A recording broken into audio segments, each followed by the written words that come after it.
আসসালামু আলাইকুম রহমতুল্লাহি বারাকাতুহু। প্রিয় সাথীগণ, আজকে আমরা চলে এসেছি মোগরাহাট ইজতেমাতে। আর এটা হচ্ছে পশ্চিমবঙ্গের অনেক বড় একটা ইজতেমা। এই ইজতেমাটি 3 দিন চলে থাকে। আর এই ইজতেমাটি চলে ডিসেম্বর মাসে। প্রচুর লোকের সমাগম। আর আজকে হচ্ছে শেষ দিন, আজকের দোয়ার দিন। আর আমরা এসে গেছি। আর এখানে দেখুন রেল লাইনে কত লোকের ভিড়। এখানে যে ট্রেনটা চলে, সেই ট্রেনটা যখন এটা পার করে, মোগরাহাট যে রেল লাইনটা যেটা পার করে, দেখুন আমি এখন এই রেল লাইনের উপরে দাঁড়িয়ে রয়েছি। এখান থেকে যখন ট্রেনটা পাস করে, এই ট্রেনটা যেতে এখান থেকে 15 থেকে 20 মিনিট সময় লাগে বন্ধুরা। তো সর্বোপরি এখানে কোনো রেল গেট কিছু নয়। যখন দোয়া শুরু হয়, সম্পূর্ণ রেল লাইনটা জুড়ে দোয়াতে বসে সবাই। আর আপনারা জাস্ট ট্রেনটাতে দেখুন, এত যাত্রী আসছে দোয়া নিতে। এই ইজতেমাতে দেখুন কত কষ্টে চাপাচাপি করে, ভিতর তো জায়গা নেই, গেটে ঝুলে এবং বগির মাঝখানেও দাঁড়িয়ে অনেকেই আসছে এই ইজতেমাতে দোয়া নিতে। এটা হচ্ছে পশ্চিমবঙ্গে অনেক বড় একটা ইজতেমা। এটা হচ্ছে মোগরাহাট ইজতেমা। আর আজকে শেষ দিন। এটা আপনার ডিসেম্বরে সম্ভবত হয়ে থাকে, প্রতি বছরের ন্যায় এবছরও হচ্ছে। এবং এখান থেকে প্রচুর জামাতে রওনা দেয়। তো আমরা এসে গেছি এবং ড্রোনের মাধ্যমে সেই সম্পূর্ণ ভিডিও ফুটেজটা আপনাদেরকে দেখানোর চেষ্টা করব। তো সম্পূর্ণ ভিডিও দেখতে থাকুন এবং আমাদের সঙ্গে থাকুন। আর আমাদের চ্যানেল নতুন হয়ে থাকলে অবশ্যই আমাদের চ্যানেলটাকে সাবস্ক্রাইব করে আমাদের পাশে থাকবেন।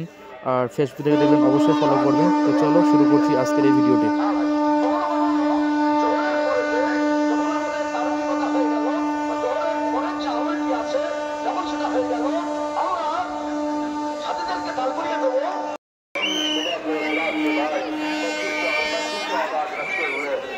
की मुलाकातें करेंगे और जिनसे भी मुलाकात होगी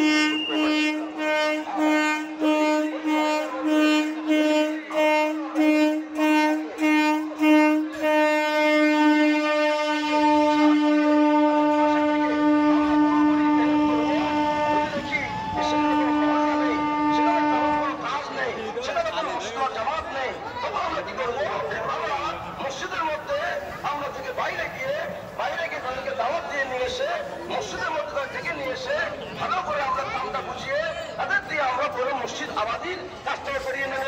এইরকম ভাবে দুভাবে আমাদেরকে কাজ করতে হবে। जिस तरह से तालीमी गैस में लोगों को नकल कर आबादी की धरती पर सुबह से वक्त में या अगर किसी बस्ती में जल्दी सोने का माहौल नहीं, लोग जाग रहे हैं, ईशा के बाद भी हम मस्जिद की आबादी की तरतीब पर वहाँ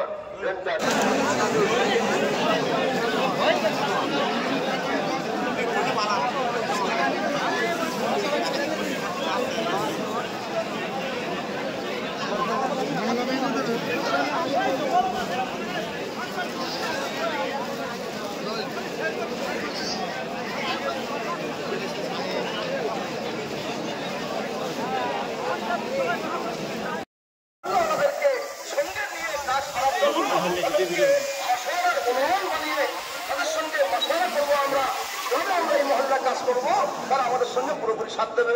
बहुत से लोग पूरा वक्त देने के लिए तैयार रहेंगे। जब तक जमात रहेगी हम पूरा साथ देंगे। ऐसे लोगों का भी नाम लिखा जाए।